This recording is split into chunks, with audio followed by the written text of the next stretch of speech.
I just read this post about a coach. I think she's like a life coach, and she said, my most vulnerable moment was when I asked my husband to help me to stop drinking. And, you know, I have a lot of thoughts on that, but anyway, you're like, okay, cool. And I've been thinking about it, and I've seen other posts by her. She's like, what do I do on a Saturday afternoon? Like when I just want to have a drink, you know, or here's what I do on a Saturday afternoon when I really just want to have a drink. She says something like that. And I'm just kind of like, really? Like, and as I'm reading this, I'm like, and she's a coach, she's like a life wellness coach who's sober, who used to drink apparently. And I think a lot of people are in that situation. And it's interesting to me because, I don't know, I really believe that things only have the power over us that we give it.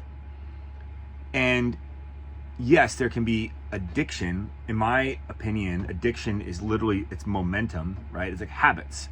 Like we can be addicted to riding bikes or yoga or working out or sugar or whatever because it's got momentum. Like our blood sugar's got a swing, and so we crave a thing. We have cravings and all these things, right? So I feel like alcohol truly is no different. I mean, sure, there's different chemicals involved. There's more chemicals of people that say I have one drink and I can't stop. It's like, okay, it's just a thing of momentum. And I think what's really important is the language around it in terms of understanding our identity and our power. And a lot of the language I hear and the implied perspective when people talk about sobriety is that I'm a victim of a disease. I'm a victim of being an addict, or I'm a victim of alcoholism.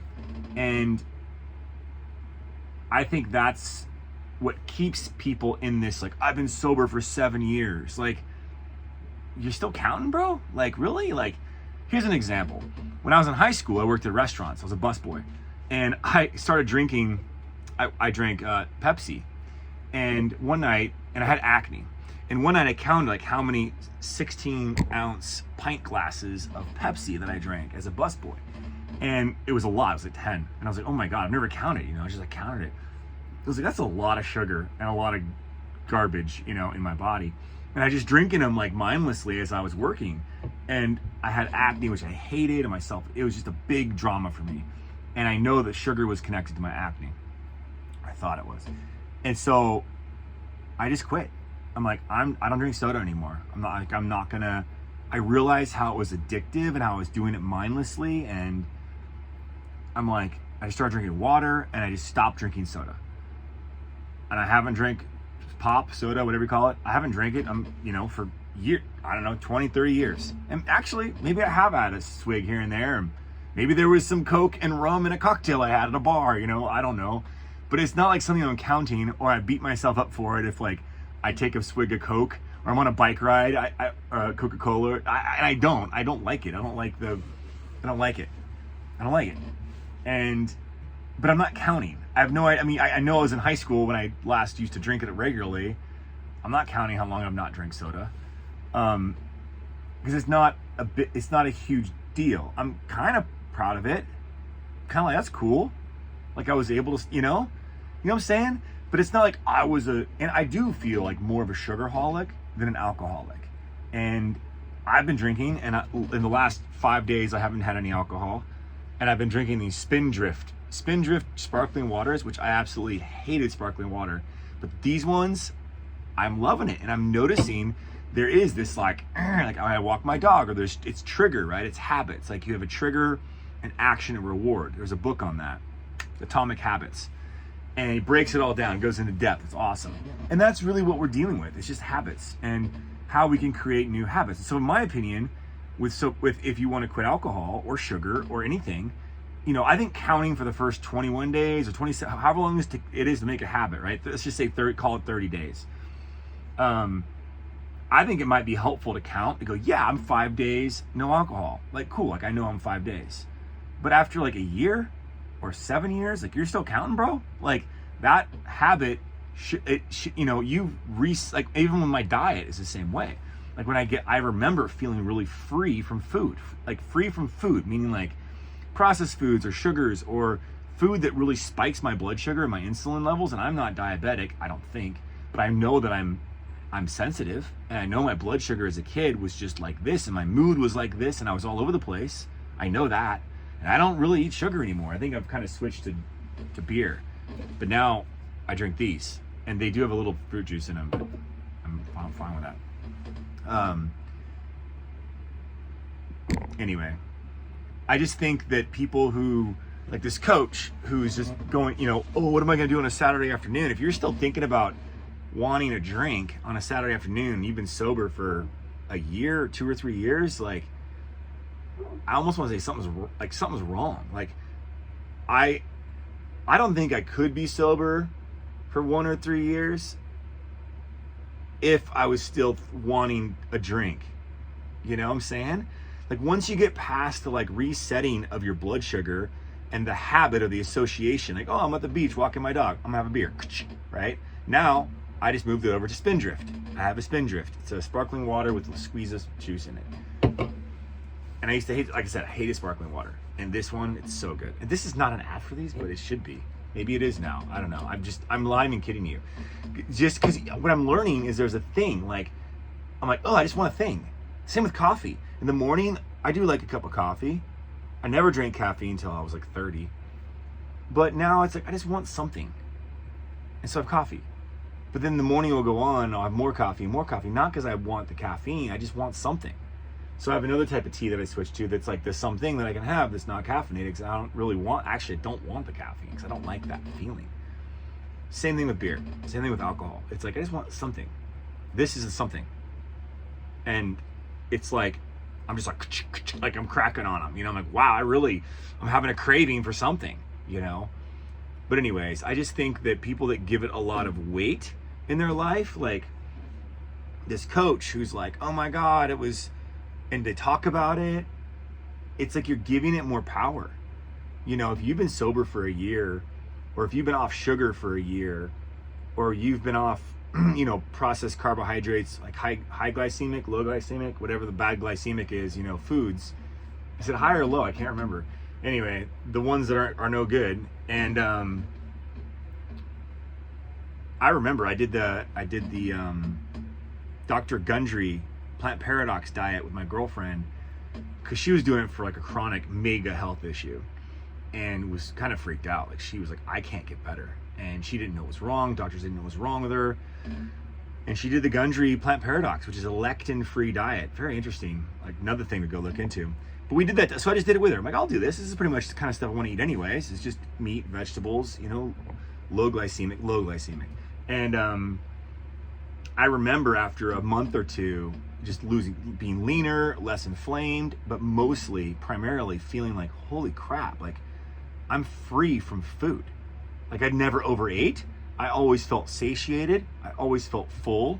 I loved my food. We had salad every single night, and every single night I was like, oh my God, this is so good. Like, it was so good. It was so good. Do you want almonds tonight, or do you want chicken on your salad, or do you want avocado and cheese? You know, we would do a little hard white cheese. Or, you know, it's like, what, do you want beets or mushrooms, you know? And so it was a salad that we mixed up just with the ingredient. I remember thinking that we have salad every night with slightly different ingredients. The same dressing, it was the same base, green leafy salad with basil, and mint maybe. So good. Arugula. Why can't I talk? Arugula. God. Arugula. Right? Anyways, I just remember loving the food and just being like, this is so delicious. Like, I remember getting to a point where I felt like my food, it tasted better than it has ever tasted in my life.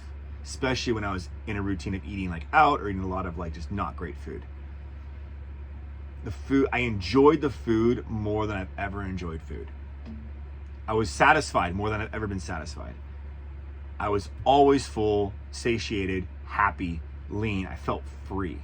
And when I was hungry, I wouldn't get ravenous, freaky cravings. I would just be like, oh, like my energy's low. Like, oh, maybe I need to eat something. So I'll grab an apple or whatever. And I wouldn't overeat. And if I was like, oh, I need to make food, I was like cohesive enough to like prepare a meal and eat it. It wasn't like, I need something now. You know, like this weird, freakish, like blood sugar. That's what happens when my blood sugar is all whacked, right? So anyway, I remember that feeling. That was a really, and eye-opener. I mean, that was like a holy crap. Like, not that I'm addicted to food, but a lot of the typical diet things we eat are just, they're addictive and they're not good for us. And they throw us into this wackiness, man. It's wacky. So anyways, so I just want to acknowledge there's effort and intention sort of like required, I guess, to shift a pattern. But once you shift the pattern, you kind of should be good, you know? And like with the Gundry thing, when did I get off of it? I don't remember why or how I got off of it, but it wasn't hard to stay on once you're on. And I don't know, it's like that with any diet thing. And I don't really agree with this whole like, I've been sober 7 years or I haven't touched a drink. It's like, so like, that to me is this sort of like reversal. It's almost like a double negative. Like, wait a minute. So you're saying this thing is so like, what? It's so loaded. Like, I would never just be like, I haven't had a soda pop in 30 years. It's like, either I'm being religious and high and mighty and like literally boastful, or I just be like, oh, like I forgot about that thing I used to do. Like, oh yeah, I used to drink those like on the regular and I forgot all about it. Like, how long has it been since you had one? I don't know. What year is it? That was like high school. How many years has that been? You know, that's kind of like the way to hold it. And same with alcohol. It's just like, oh yeah, I used to drink. I don't really drink anymore. Well, how long have you been sober? I don't know. I was like, when did I don't know. Been a couple years, I guess. Oh, you know, everyone's so into like, and I think when you give it like, when you're counting the days after 30, I mean, I think the first 30 days are probably important to count and like give yourself the pat on the back and the notch on the belt. Like, all right, it's been a week, it's been 2 weeks. Like, that's cool. Like, right on. Yes, you know, I'm changing a pattern. I'm creating a new habit. I'm being intentional about shifting my habits, and I'm gonna like track it, right? Like Tony Robbins, like you can't manage what you don't measure. So measuring it, tracking it, there's a lot of value, a lot of power to that.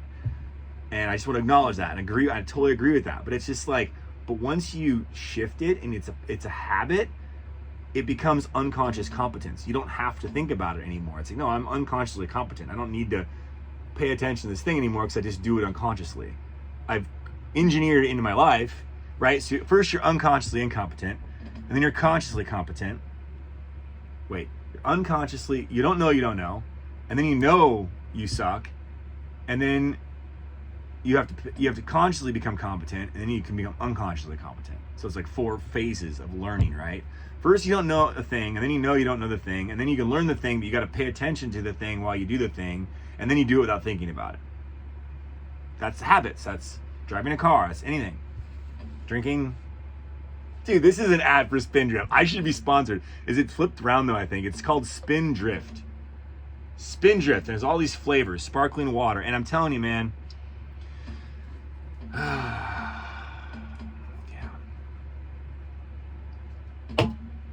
They just hit the spot. It's the perfect amount of everything. It's like got a little zing. It's kind of got a and a little and you're like, oh, I'm good. I'm good. All right, I think that's all I got to say about that.